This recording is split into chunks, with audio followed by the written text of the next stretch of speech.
Who would have believed that passport applications, birth certificates, marriages and business registration, driver's licenses, and so many others could be done online from anywhere in the world? My administration has also supported similar advancement in the independent arms of government, resulting in a situation where Kenyans now file and serve documents for their court cases online, and the era of the notorious missing court file has been firmly put behind us. It is in the life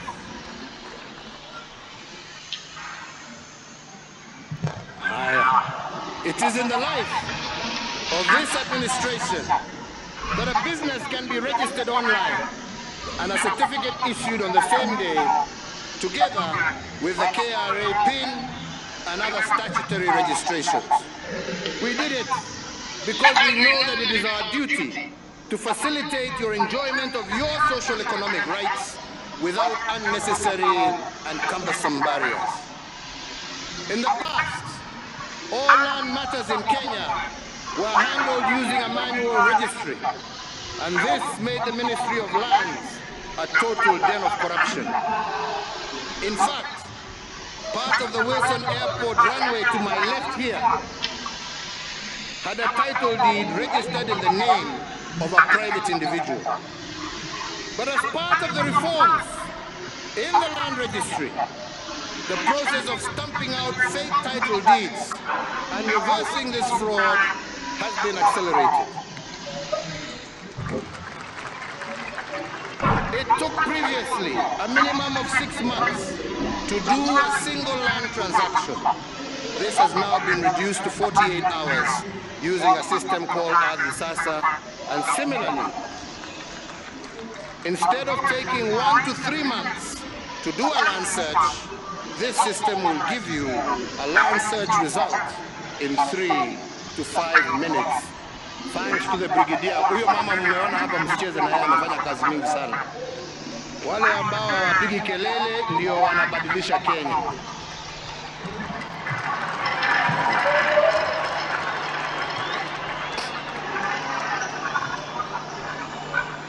With the mandate you gave me, we have set a high bar for how and where government services should be provided.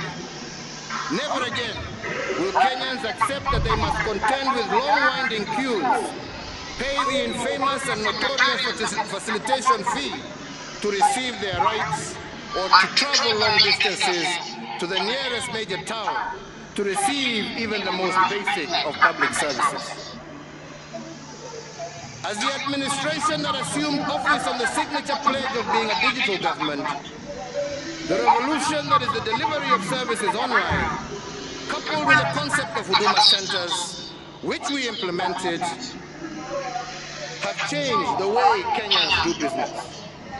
In doing so, it has also created opportunities for Kenyans in the private sector and built an enabling environment for an ICT versatile society. It is in the tenure of this administration that we successfully transitioned from analog to digital television and radio, resulting in the country being home to 130 TV stations, up from 14 in 2013. 204 radio stations, up from 130 in 2013. These impressive figures do not lie, and this does not factor the massive expansion of the digital space that has seen many hundreds of thousands of Kenyans successfully monetize various digital communication avenues. Ndio unaona wengine wanalitukana kila siku. Ni sawa tu, waendelee. Ni haki yao. Besides jobs, through our expansion of the digital space, the government has enabled small and medium enterprises, regional, community, and church-based broadcasters throughout the country to create niche routes for direct engagement. The dividends of the investments in our undersea cable are also manifest. To fully seize the opportunities offered in this information age, our massive ICT investment has seen internet penetration in Kenya rise from 31.4% in 2013 to 93.9% in 2022. With cellular phone penetration increasing from 74.9% to over 131% in the last reported cycle. Indeed, fellow Kenyans, over the same period of time, money transfers have increased from 1.9 trillion shillings a year to 6.8 trillion shillings every year. Further, online jobs, not just here in Kenya, but globally, have secured close to 1 million jobs for Kenyans, while innovators continue to make waves globally from their very locations here in Kenya. So fellows Kenyans, as we prepare to hand over the baton to the fifth administration, there are three critical areas that I believe a new administration should focus on, but mine are just suggestions. Firstly, you cannot do the big push investments in dams, roads, and rail in an environment of corruption. I say so because we cannot lie, the devil of corruption is still alive and well here in Kenya. For the next administration to multiply our dividend and continue raising the bar, it must work from the inside out. It must not backslide on the corruption agenda. When corruption festers in government, you cannot fight it from the court of public opinion. You must fight it from the inside out. And that is why leaders elected must have the credentials and the will to continue this cleanup. Secondly, you cannot implement big push investments in an environment of political strife and hypocrisy. Many have doubted whether my government has achieved in the second term. But let me tell you, we have. And the record must reflect that this is true of all sectors. To name but one, during our first term, we built slightly over 3,000 kilometers of tarmac road. But the second term, we have completed close to 8,000 kilometers and over 6,600 kilometers of tarmac road are currently ongoing. And all of this, I strongly believe, has happened because of the political stability that we achieved because of the handshake.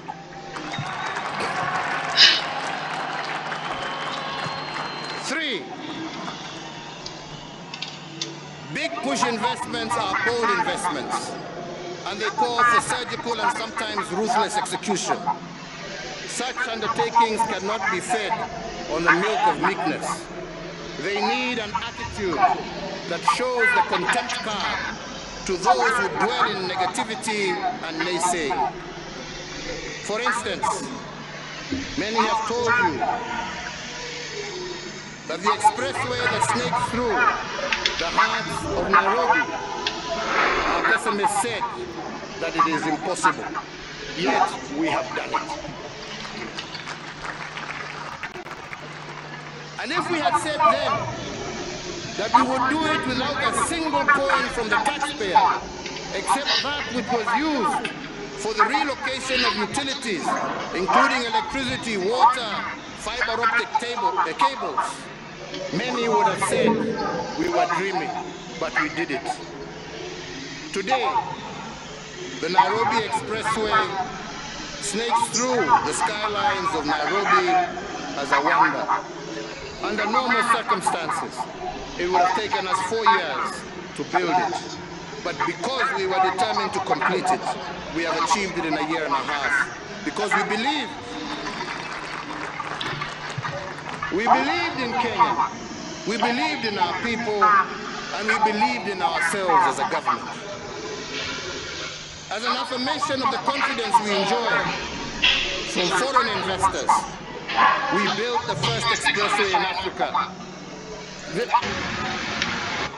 The first in Africa using private foreign capital. Indeed, we did this at half the time and at no project cost to the taxpayer. It is also notable that we were able to build it to international standards. With this signature project, we have opened up new possibilities for our own private sector investments, including equity and pension funds, to invest in public infrastructure and make decent returns. So fellow Kenyans, allow me to turn to my second legacy frame of economic acceleration. And for this, I mean multiplying the economic foundations of our nation at a rate that is outside the normal. The first limb will address how we are faring on production, and the second limb will respond to a question by many why we had to borrow in order to accelerate our fundamentals. Since 2013, we have used your mandate to ring fence and grow our traditional exports of tea, coffee, and horticulture. Across the country, coffee rates for 2022 are out, and we have nearly doubled our earnings made from the coffee farmer, from an average of Kenya shillings 60 per kilogram of cherry in 2013 to Kenya shillings 110 to 125 per kilogram today. Tea earnings from exports rose by 20%, from Kenya shillings 114 billion in 2013 to 136 billion in 2021. In 9 years, over Kenya shillings 454 billion have been paid to our smallholder tea farmers. In addition, ladies and gentlemen, in addition to our traditional export crops, we have stayed ahead of the curve by supporting the emerging crops that will bolster our agriculture and horticultural earnings for decades to come. Just to mention one, the avocado, which is on course to become a top export earner. In the last year alone, we earned 15 billion shillings from avocado exports compared to 1 billion shillings in 2013. My administration has leveraged on improved diplomatic stances between Kenya and leading importers of the crop to negotiate preferential access for Kenyan avocado products. Another plank of this strategy was for employment creation is anchored on the Buy Kenya, Build Kenya policy. With this singular intervention, the supply of organs, including footwear, have transformed our textile and leather industries and unleashed thousands of new jobs for our young people, in addition to the immeasurable pride in having the magical tag of Made in Kenya affixed to these items. To encourage leading motor vehicle brands to set up shop in Kenya and to restore our existing assembly lines, the procurement framework for motor vehicles by government and other security organs, we enhanced preference to locally assembled vehicles. With this policy shift alone, a moribund industry of vehicle assembly that was once moribund and dead is once again alive.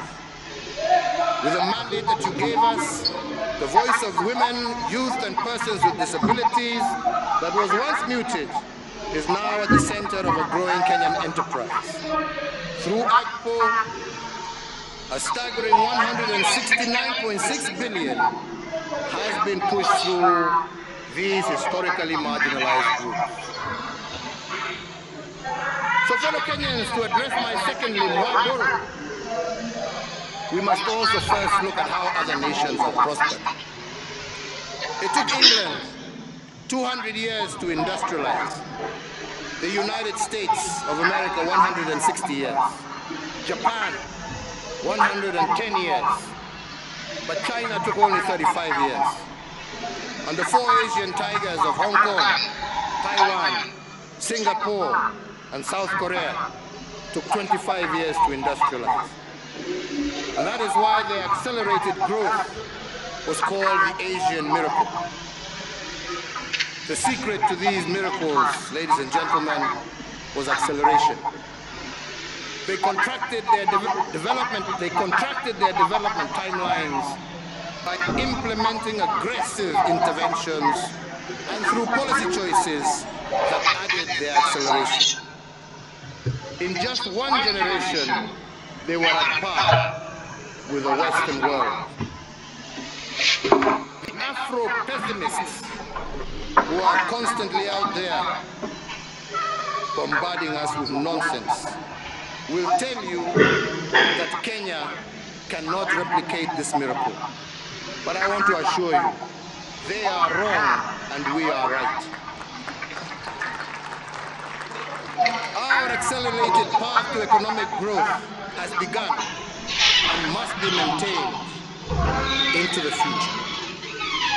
In just 9 years, we have moved from being the 12th largest economy on the African continent to the 6th largest economy, and we are still growing. In the same time, we have tripled the wealth of our nation from a GDP of 4.5 trillion in 2013 to close to 13 trillion today. As a mark of this remarkable growth, our tax revenues have doubled from Kenya shillings 800 billion in the financial year 2012-2013 to Kenya shillings 1.6 trillion as of April 2022. With the mandate you gave us, ladies and gentlemen, we are on a course to achieve the record-shattering projection of Kenya shillings 2 trillion in collections by the end of the current financial year. Fellow Kenyans, we have grown our road network almost 6 times, our power generation 40 times, connected more homes to electricity than any other country on the African continent.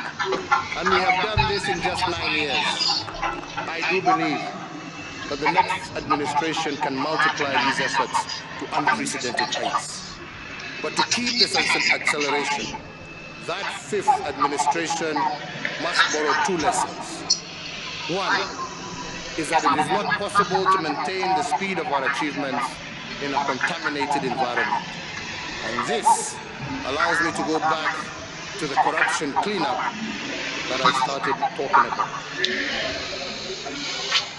When we took over in 2013, we had some state corporations that were rotten from the core. We had to drain this swamp from inside out. But we had to balance this cleanup exercise with accelerated performance. Some have accused me of militarizing our country. I have no such intention. Kenya is a democracy and it shall always remain a democracy. But I did not hesitate and will not hesitate to use our discipline services to correct and to do that which others have failed to do.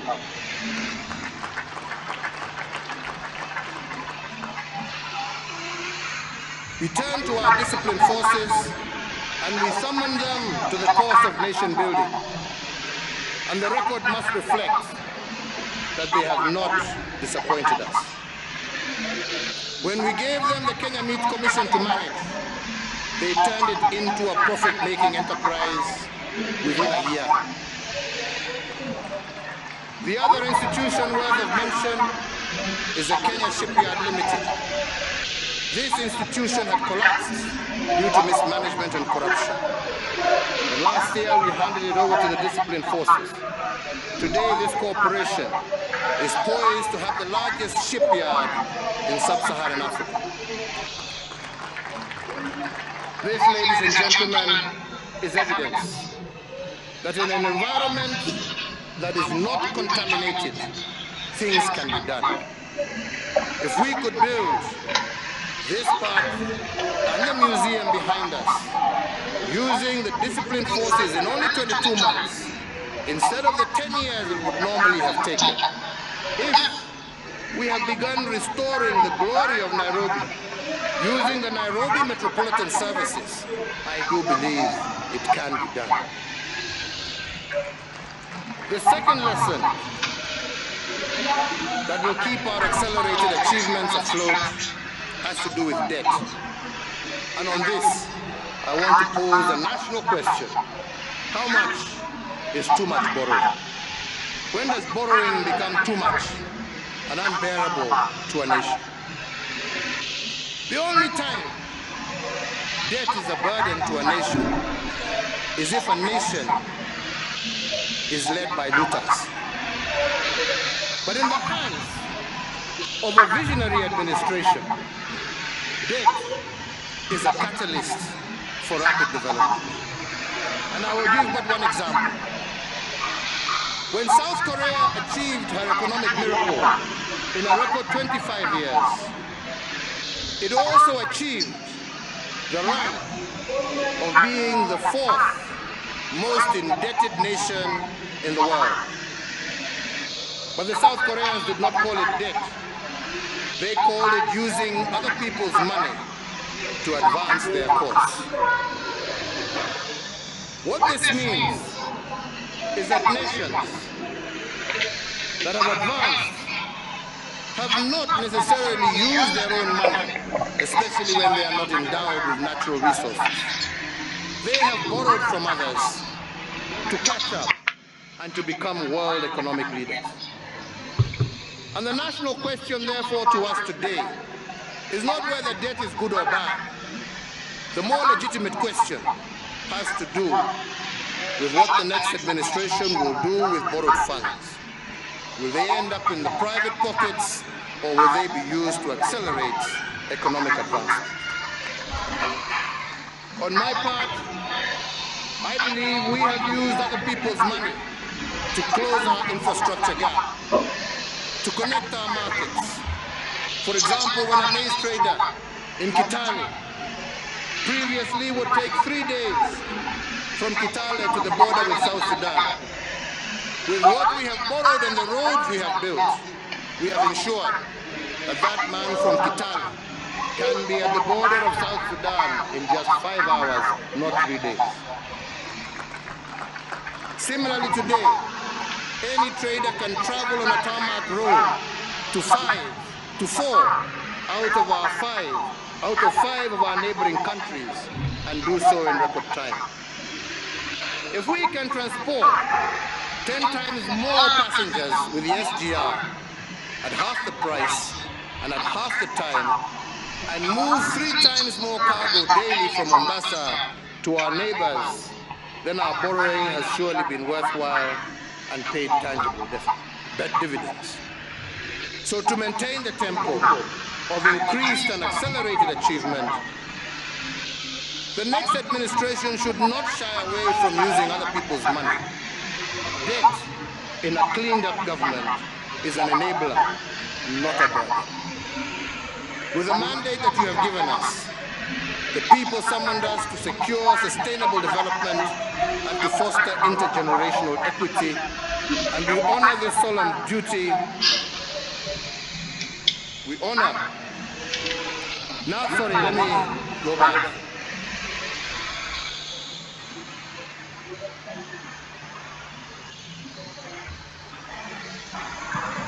So fellow Kenyans, with the mandate that you've given us, we also move to secure sustainable development and to foster intergenerational equity.